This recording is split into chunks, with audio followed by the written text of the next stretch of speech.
Salut, c'est Fernande. Tu sais pas comment qu'on fait? Eh ben, je vais t'expliquer.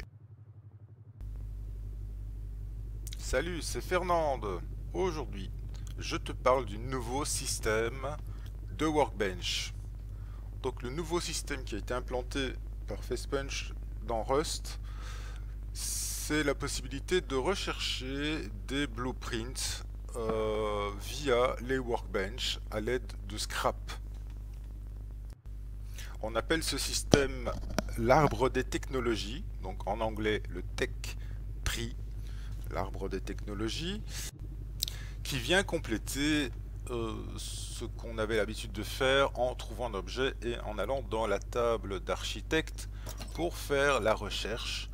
Donc par exemple ici un lit, je le place, je mets des scraps, je commence la recherche et j'obtiens le blueprint du lit. Mais pour ça, il faut trouver un lit dans la nature, dans un baril, dans un coffre. Et c'est là qu'intervient le système d'arbre de technologie, c'est que tu n'as pas besoin de trouver l'objet. Tu vas dans le workbench qui concerne ton objet, le 1, le 2, le 3. Tu cliques sur Open Tech Tree et tu vois l'arbre de technologie et les chemins qui y mènent pour accéder à l'objet que tu veux. Donc ici nous sommes sur le bench 3, où nous voyons que le premier objet c'est la fenêtre blindée, qui donne accès ensuite au MP5. Alors pour ça, il faut payer 125 scraps pour débloquer la fenêtre, et ensuite payer des scraps pour débloquer le MP5. Donc 125 scraps aussi pour le MP5. Et ainsi de suite, on descend sur l'arbre pour arriver au bas de 556. Le stuff en métal, et à droite vous voyez les explosifs, le C4, puis en dessous du stuff c'est la K, etc., etc. Donc c'est progressif.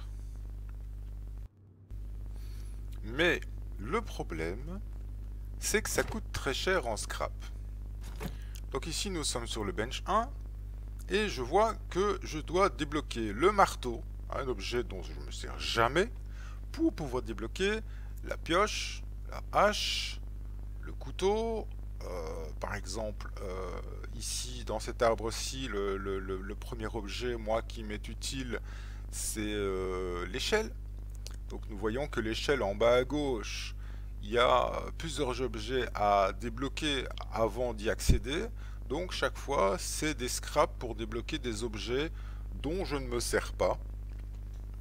Et donc mon échelle me coûtera plus cher en recherche de scrap que si je trouve une échelle dans la nature, je la mets dans la table d'architecte et je débloque le blueprint.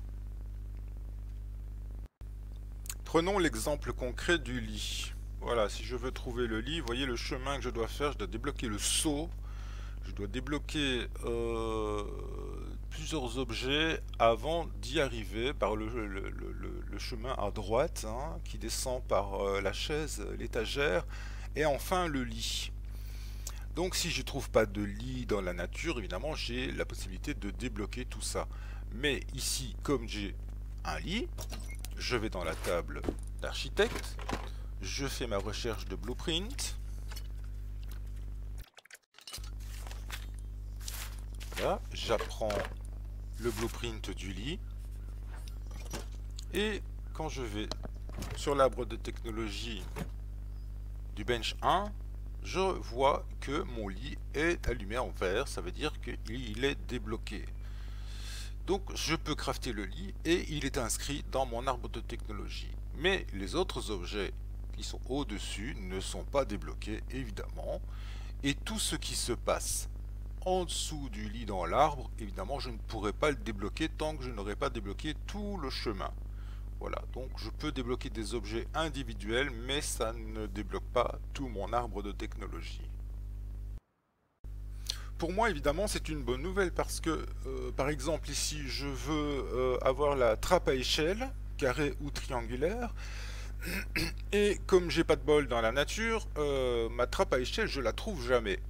Donc je mets beaucoup de temps à l'obtenir, donc ça m'embête dans la construction de ma base. Tandis qu'ici, pour un peu plus cher en scrap évidemment, je fais le chemin pour accéder à ma trappe à échelle. La différence ici c'est que il faut débloquer et la triangulaire et la carrée. Et au moins je suis sûr d'avoir ma trappe à échelle pour autant que je farme le scrap. Et pareil pour les explosifs et le C4 qui se trouve pas comme ça dans la nature. Il faut souvent abattre un hélico, abattre le Bradley. Donc voilà, c'est plus sûr pour moi, si je veux vraiment du C4, de passer par l'arbre des technologies en farmant le scrap et de prendre mon mal en patience plutôt que d'attendre que ça me tombe du ciel. Cela dit, il est toujours possible de trouver des blueprints dans la nature, comme ici par exemple j'ai trouvé le blueprint de la petite barricade en bois. Voilà, je la prends et si je vais vérifier dans l'arbre des technologies du bench 1 je crois, eh bien je verrai que la barricade en bois est débloquée. Ce nouveau système d'arbre de technologie va modifier sensiblement ou considérablement notre façon de jouer, vu que si on n'a pas de chance, on peut compenser la chance d'avoir trouvé les objets ou de ne pas avoir trouvé les objets en récoltant le scrap, en farmant le scrap pour les étudier dans l'arbre des technologies. Donc on peut rattraper son retard par rapport à des joueurs qui ont beaucoup de chance ou qui jouent en zerg et qui peuvent tomber l'hélico une fois par heure. Donc il y a moyen de compenser.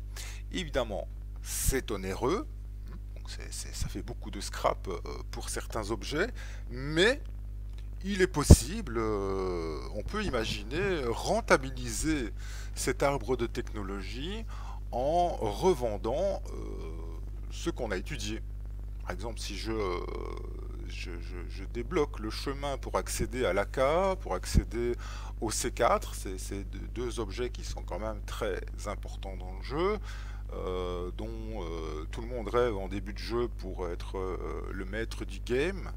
Eh bien, si moi je me démerde pour accéder rapidement à cette technologie, eh bien après je peux revendre des AK ou simplement des BP d'AK ou de C4 à des gens et je les vends en scrap par exemple et je récupère le nombre de scrap que ça m'a coûté pour accéder à cette technologie. Eh, pas bête la bête, hein.